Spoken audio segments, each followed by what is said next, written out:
Alhamdulillah spesial hari ini kita berada di tanggal 13 Rabiul Awal 1447 Hijrah. Rabiul Awal itu bulan yang spesial terkait dengan umat Islam karena ada sisi historis yang tersambung pada kehidupan Nabi Sallallahu Alaihi Wasallam. Nabi itu lahirnya di bulan Rabiul Awal, hijrahnya pun tiba di Madinah di bulan Rabiul Awal, dan wafatnya pun di bulan Rabiul Awal. Jadi Rabiul Awal itu jadi spesial karena merekam perjalanan kehidupan Nabi dari terlahir sampai wafat. Yang perjalanan ini berisi petunjuk-petunjuk kehidupan langsung yang dengan itulah kemudian diharapkan siapapun yang mengikuti dan mempraktekkan petunjuk kehidupan ini menjadi pribadi yang lebih baik, sukses dan bahagia di dalam kehidupan dunia, di alam kubur, sampai akhiratnya. Karena itu, Rabiul Awal bukan hanya sekedar memberikan gambaran kepada kita untuk mengingat tentang kelahiran Nabi, tapi juga sekaligus menjadi ruang kontemplasi untuk merenungkan sejauh mana capaian kehidupan kita mampu meneladani Nabi hingga detik kita berada dan berkehidupan sampai dengan saat ini. Di titik inilah hari ini kita akan mencoba membahas yang spesial. Kita coba simpan sejenak kajian rutin kita tentang fikih salat. Hari ini karena waktunya mesti menunggu dalam durasi setahun, kita akan belajar dulu tentang 5 kriteria akan misi Nabi Shallallahu Alaihi Wasallam di muka bumi. Yang 5 inilah nanti menjadi penentu keberhasilan kita sebagai umat Nabi Muhammad. Nah, jadi kalau ditanya misalnya begini, apakah Anda umat Nabi Muhammad? Kita jawab iya. Nah, terus ditanya buktinya apa? Nah, jadi mesti ada pembuktian ya. Setiap klaim itu kan ada pembuktian. Ayah sayang kepada anak. Buktinya apa? Dia memberikan perhatian, dia memberikan kasih sayang, kebutuhan yang membuat anak itu jadi baik. Ya, jadi kalau Anda hanya memberi kebutuhan anak itu belum jadi ayah yang baik. Tapi kalau memberi kebutuhan dia yang merawat anak itu sehingga tumbuh, maka inilah definisi ayah, ibu, orang tua yang baik. Ada ayat-ayat tersendiri di dalam Al-Quran menjadi parameter tingkat keberhasilan kita sesuai dengan tugas-tugas kehidupannya. Sebagai pribadi, sebagai anak, sebagai suami, istri, orang tua, kakek, nenek, cucu ke bawah, dan turunan yang lainnya. Nah, 5 ini yang coba kita keluarkan dengan cepat, dan di titik itu nanti mudah-mudahan ada waktu kita untuk berdialog, insya Allah. Baik, kita mulai dengan Al-Quran surah kedua, Al-Baqarah, ayat 129.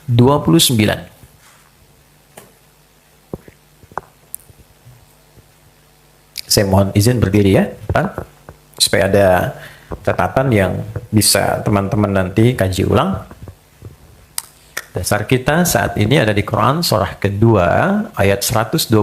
Karena kita akan membahas dengan lebih spesifik, saya akan lebih fokus kepada materi yang kita kaji. Sudah? Nah, sekarang kita langsung dulu ya. Nanti tafsir penjelasannya kita gabungkan dengan ayat-ayat lain. Di paling kiri agak ke atas sedikit. Nabi Ibrahim dan Nabi Ismail alaihimassalam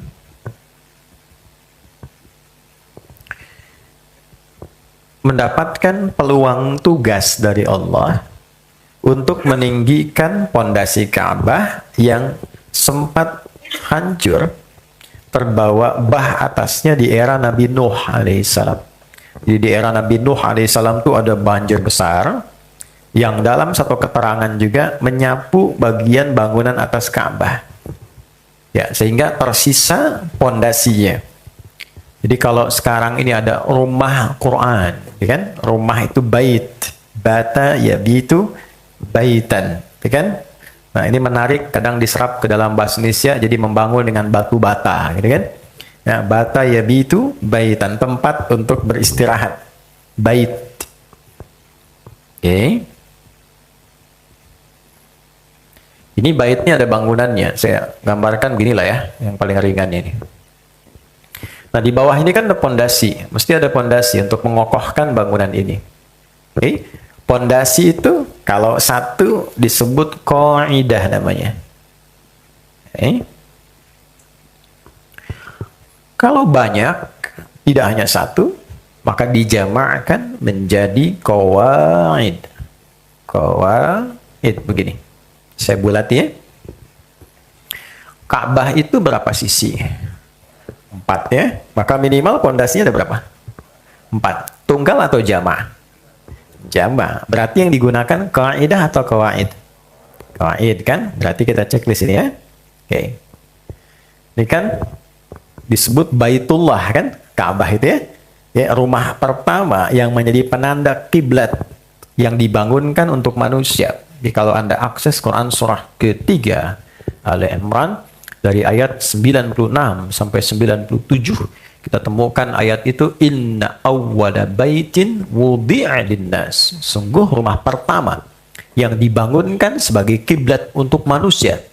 Sehingga ada riwayat dalam kitab Akhbaru Makkah jilid yang pertama itu, ada riwayat menyebutkan Ka'bah itu dibangunkan, bukan manusia yang bangun.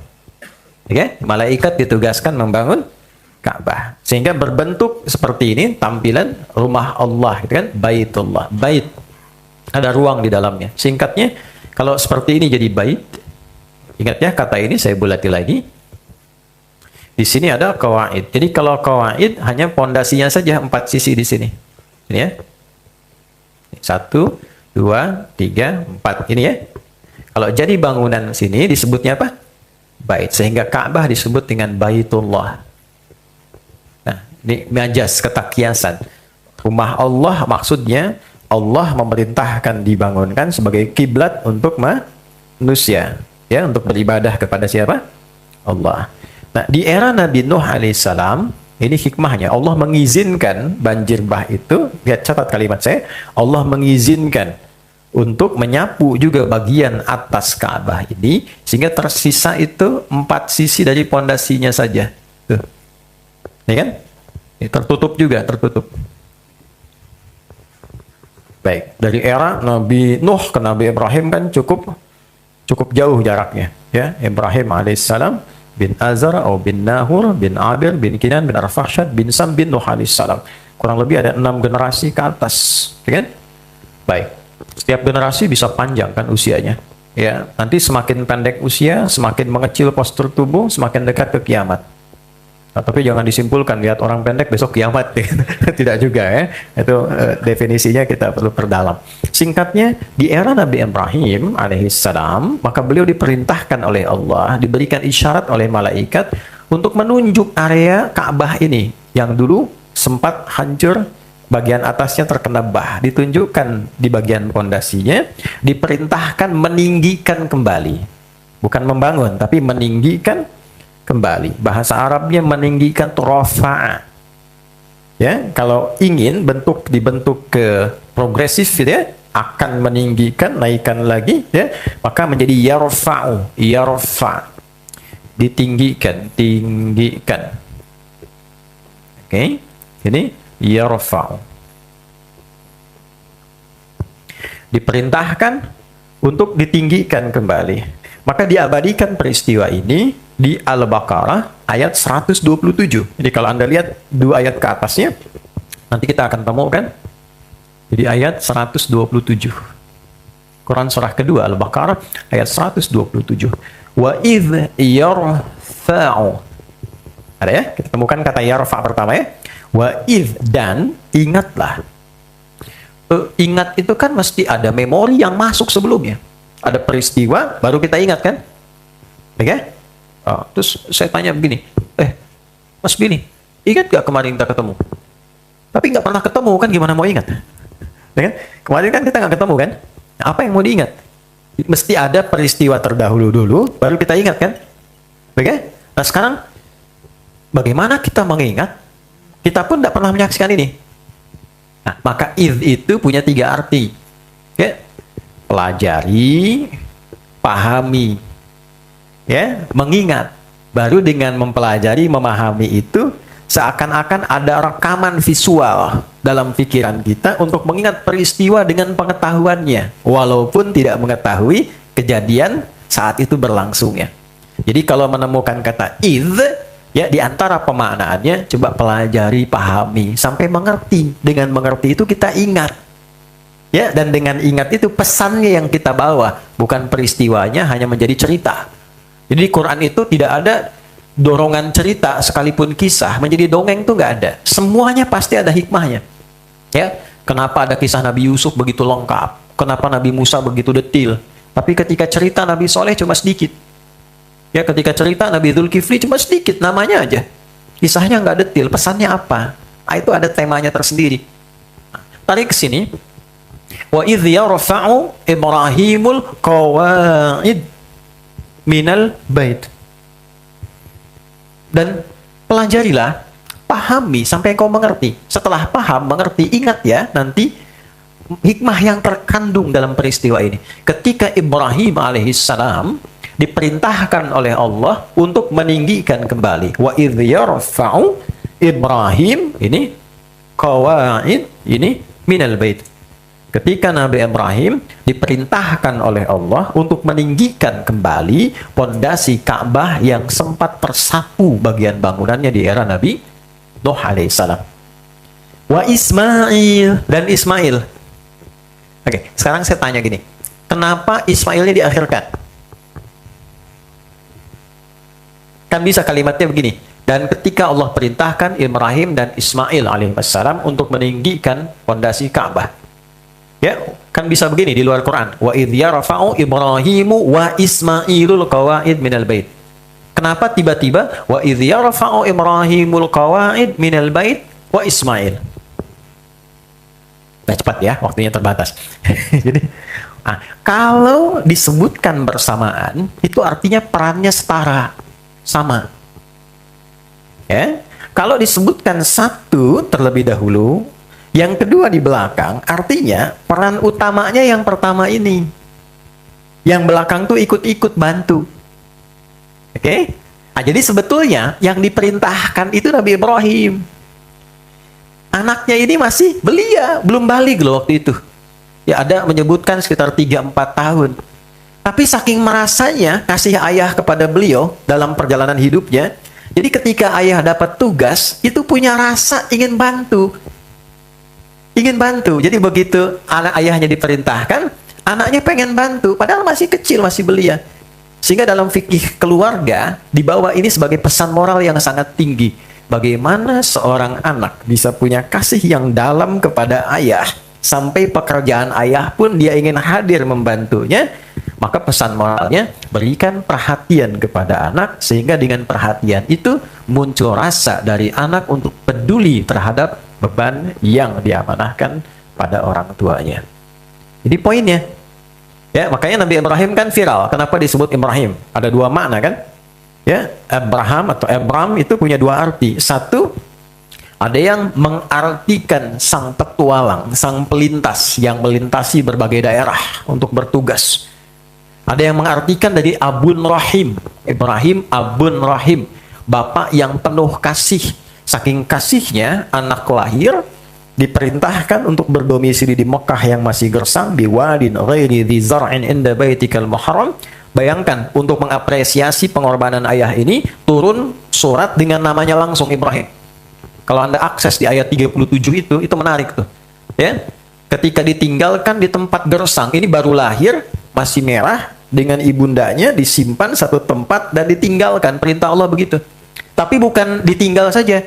Beliau di Palestina, anak di Mekah. Itu setiap pertumbuhannya, teman-teman, sesibuk apapun. Anda bayangkan, beliau Nabi, Rasul, seorang ayah, punya tugas mencari nafkah, tapi tidak melupakan perhatian pada anak. Itu masih menyeberang untuk melihat, anak saya tumbuh bagaimana?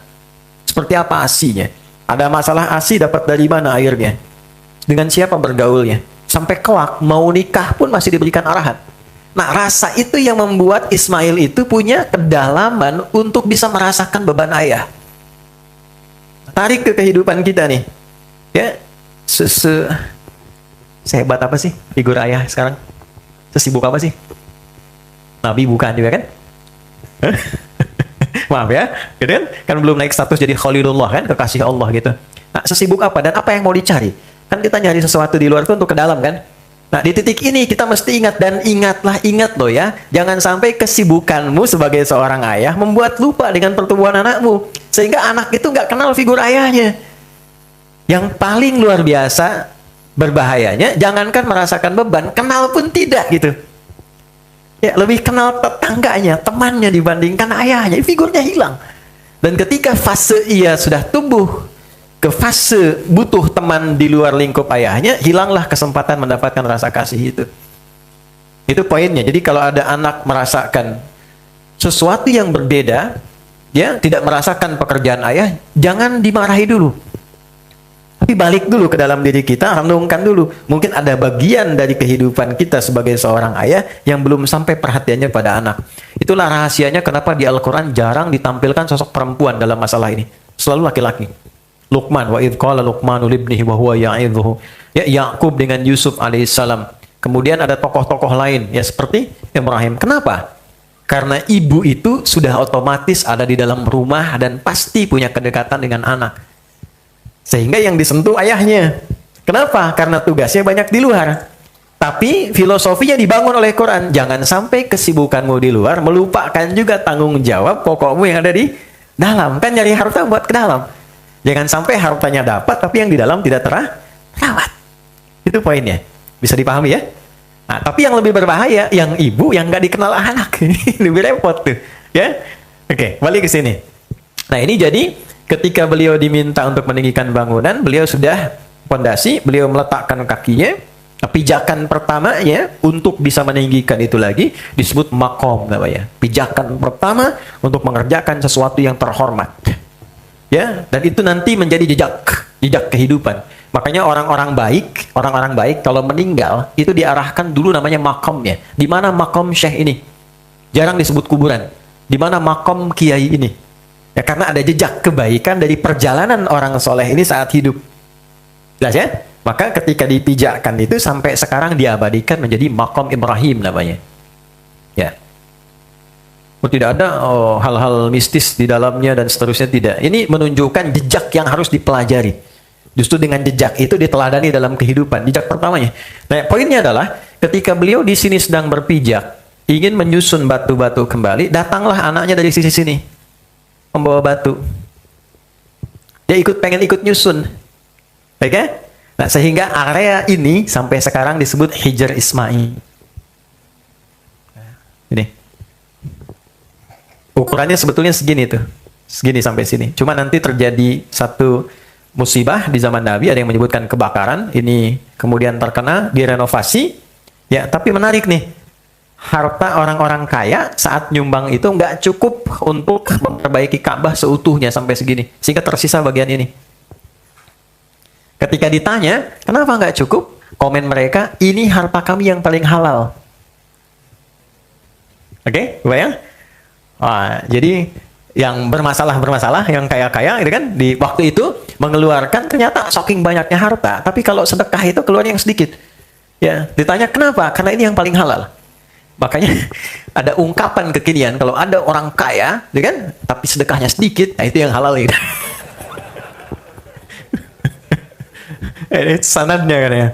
Oke, ini kembali ke sini ya. Tapi akhirnya bukan berarti nggak bisa punya kemampuan kan untuk diselesaikan. Hikmahnya apa?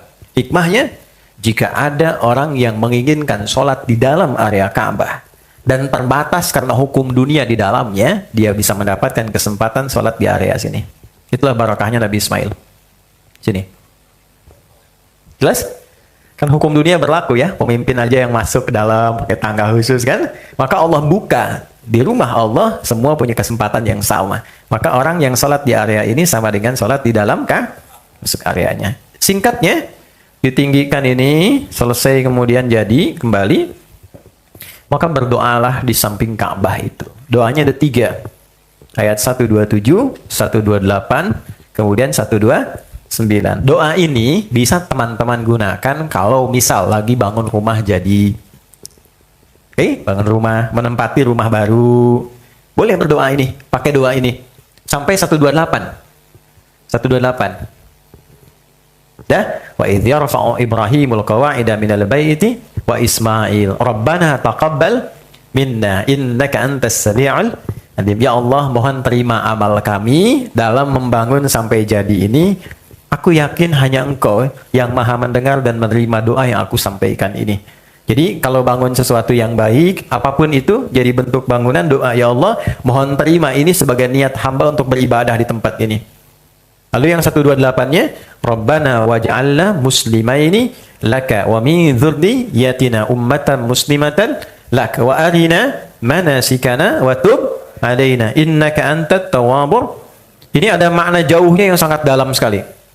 Tadi kan saya bicara tafsir dan takwil, ini ilmunya nggak mudah.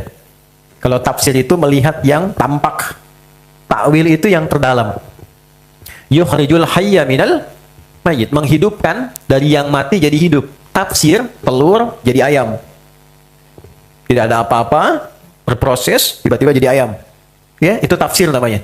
Tapi kalau kita katakan yang belum ada iman, hidup dengan imannya, itu takwil namanya.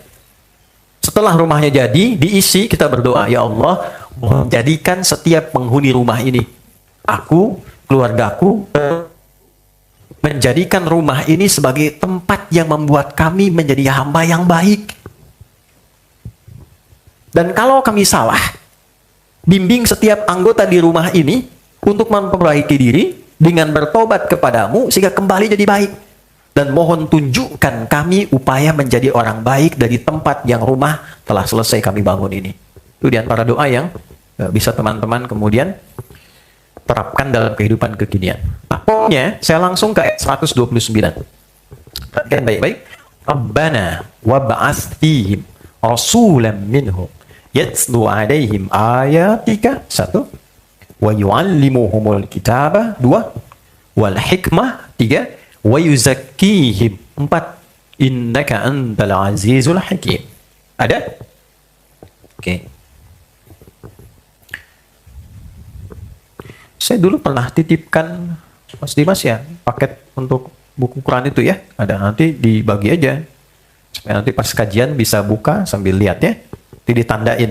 Setelah ditandain, nanti saya tugasin menghafal pertemuan berikutnya. Nah, pasportnya masuk sini, tes dulu tuh. Oke. Rabbana wab'ats fihim rasulan minhum. Ya Allah, mohon Engkau berkenan mengutus Rasul terbaik itu. Jadi begini, nama Nabi Muhammad itu sudah viral di semua Rasul yang pernah bertugas di bumi. Akan datang Rasul terakhir, paling hebat, paling mulia, mencakup semua mukjizat Nabi-Nabi sebelumnya, ya kan? Dan akan menjadi Rasul sampai akhir zaman. Rasul terbaik. Nah, Nabi Ibrahim, Nabi Ismail berdoa, ya Allah, karena ini Rasul terbaik, Rasul paling istimewa, maka kami mohon lahirkan ia di tempat yang istimewa ini. Di lahirnya pun di tempat yang istimewa, di samping Ka'bah. Dan tidak ada yang lahir di samping Ka'bah, di dekat area Ka'bah, di lingkungan orang hidup dekat Ka'bah, kecuali Nabi Muhammad SAW. Jadi kalau teman-teman umrah atau haji ya, kalau di sini ada area Green Zamzam itu, sini ada Safwa, ada area kecil ke belakang sini, masuk ke sini, kemudian ini ke Aziziyah, jalan. Ini ada Bukit Jabal Qubais, ini statusnya Istana Raja, ini sumber. Dari sini bisa belok, dari sini ke arah kanan, lurus sini, ya sampai ujung. Kemudian di sini ada gate 26, 27-nya gate Nabi. Di sini gate Ali, ini Babus Salam. Babus Salam tuh pintunya begitu keluar, ini rumah kediamannya sahabat Abbas. Di sini antara ini dengan ini ada satu tiang lampu tinggi sendiri. Di sini ada jembatan cirinya sampai ke sini naik ke gate ini. Nah, ini tiang lampu ini yang paling tinggi, ini rumahnya Abu Jahal dulu. Ya, di sini. Kita tarik dari sini garis lurus ke sini, kurang lebih ada 150 meter. Di atasnya ada satu bukit, bukitnya cerah. Sini ada bangunan warna krem. Ini ada toran air di sini satu lagi warna biru. Ini siapa? Ini ada kipas angin 35 dari sini ke sini. Saya udah hitung. Kalau 36 berarti nambah 1, ada yang baru tuh. Oke, nah sini ini area ada perbaikan, di sini ada toilet, ini ada sofa, di sini marwah. Nah, ini rumah Nabi dulu. Nabi lahir di sini. Ya, jadi kalau ditarik garis lurus dari Hajar Aswad, tarik ketemunya ke sini nih, ke Babus Salam. Makanya kalau nanti sunnahnya kalau sudah selesai renovasi, kalau dari sini tembusnya langsung ke sofa, langsung ke Sini Hajar Aswad. Jadi nggak muter-muter. Oke? Nah dulu saya pernah ambil foto dengan kakak tuh, kakak yang foto ya. Ini menarik. Tapi ini bukan riwayat ya, dan bukan utak-atik juga, fenomena saja. Jadi begitu matahari terbit dari sini, jadi pantulan sinarnya tuh tegak lurus dari rumah Nabi langsung ke Babu Salam ke sini. Langsung ke Hajar Aswad, garis. Ya tafsirnya bebas saja, orang bisa menafsirkan apapun, tapi ini cukup menarik. Singkatnya lahirnya di sini, dan nggak ada Nabi Rasul yang lahir di dekat area ini kecuali Nabi Muhammad SAW. Ini poinnya. Nah, ketika terlahir ini, yang menarik adalah, ya Allah, mohon nanti saat terlahir, anugerahkan kepada Rasul istimewa ini 4 keutamaan. 1, yatslu alaihim ayatika, mengajarkan, membacakan pada umatnya ayat-ayatmu. Ayat. Itu di sini saja ya. Beliau dapat ayat. 2, wa yu'allimuhumul kitab, mengajarkan kandungan ayat ini, dan yang diajarkan itu bisa dibukukan, dikodifikasikan. Ya, jadi mengajarkan panduan hidup, ajarkan panduan yang terkodifikasi, terbukukan. 3, wal hikmah, mengajarkan hikmah dari ajaran ini. Apa maknanya, apa esensinya. Yang keempat, wa yuzakkihim, menyucikan, membersihkan hati umatnya. Bersih hati. Ya, jadi saat sekarang masih jagalah hati, dulu sudah bersih hati. Oke? Innaka antal azizul hakim. Aku berkeyakinan kuat bahwa hanya Engkau yang perkasa mewujudkan itu dan maha bijak untuk memilih siapa nabi yang terbaik itu. Oke. Paham sampai di sini? Sampai sini? Jelas ya? Baik. Kita lanjutkan. Doa itu kemudian terkabul. Terkabulnya kurang lebih, walaupun ada perbedaan riwayat, 29 sampai 30 generasi setelah itu. Satu generasinya itu bisa ada yang 1000 tahun gitu. Ya, bisa ada yang ratusan tahun. Itu 30 generasi. Setelah itu terkabul. Lahirlah Nabi Muhammad sallallahu alaihi wasallam. Diurut Muhammad SAW bin Abdullah bin Abdul Muttalib bin Hashim bin Abdul Manaf bin Qusay bin Murrah bin Kilab bin Ka'ab bin Ghalib bin Fihir bin Malik bin Nadar bin Kinana bin Khuzaimah bin Mudrika bin Ilyas bin Nidar bin Mudar bin Ma'ad bin Adnan bin Addi bin Adri bin Muqawwam bin Nahur bin Tarikh bin Ya'rub bin Yasjub bin Nabit bin Ismail alaihissalam bin Ibrahim alaihissalam. 30 generasi. Coba ulangi. 30. Baru dijawab. Ya? Nabi loh, bayangkan loh ya. Nabi Ibrahim kan kekasih Allah tuh. Wattakhadallahu Ibrahim khalila, kekasih Allah, dekat sama Allah, luar biasa solehnya. Nabi Ismail demikian, sangat disayangi Allah, disebut gulamun halim. 2 orang Nabi Rasul tersayang berdoa, dijawabnya 30 generasi setelahnya. Ya kita bukan Nabi, bukan Rasul, belum punya status itu, doa pengen nuntut dijawab sekarang gitu. Maka Allah tahu yang terbaik, kapan waktu yang pas menjawab doa kita sesuai dengan kemampuan kita untuk menerima jawaban doa itu. Itu poinnya. Maka ketika lahir Nabi Rasul itu dijawab oleh Allah, jawabannya turun di Quran surah kedua, surah yang sama. Ayatnya 151, paling kanan, agak sedikit ke bawah, tengah dikit ya. Quran surah 2 ayat 151. Anda bisa compare, bisa bandingkan dengan ayat 129. Yang berdoa, gini lihat, perhatikan gaya bahasa antara berdoa dengan menjawab doa. Berdoanya, Rabbana waba'ath fihim rasulam minhum. Dijawab oleh Allah, kama arsalna fikum rasulam minkum. Rabbana wab'ath fihim rasulam minhum. Kama arsalna fikum rasulam minkum. Sebagaimana dulu pernah berdoa orang tuamu, ya kan? Nabi Ibrahim, Nabi Ismail, aku kabulkan doa itu dengan menetapkan seorang Rasul terhebat, terbaik, istimewa dari komunitas orang yang berkehidupan dekat Ka'bah. Doanya dikabulkan. Jadi ini prinsip untuk menunjukkan tidak ada doa yang tidak terkabul sepanjang itu baik. Ya, tidak ada doa yang tidak terkabul sepanjang itu baik. Itu ada di Quran surah kedua ayat 186, itu aturannya. Wa idza sa'alaka 'ibadi fa inni qarib. Ujibu da'watad da'i idza da'an. Jadi kalau hambaku berdoa itu pasti aku akan kabulkan. Pasti. Ya falyastajibu li wal yu'minu bi la'allahum yarshudun. Untuk mempercepat terkabulnya itu, cepat juga tunaikan seruan-seruan Allah. Doa itu kan kita menyeru Allah. Allah menggunakan hukum logika dulu supaya kita paham. Kalau kamu ingin cepat dijawab seruanmu, jawab cepat juga seruanku pakai iman. Ini diminta sholat, siap-siap lambat. Tapi kalau minta sama Allah pengen cepat. Kan tidak ada keadilan di situ. Sedangkan Allah Maha Adil.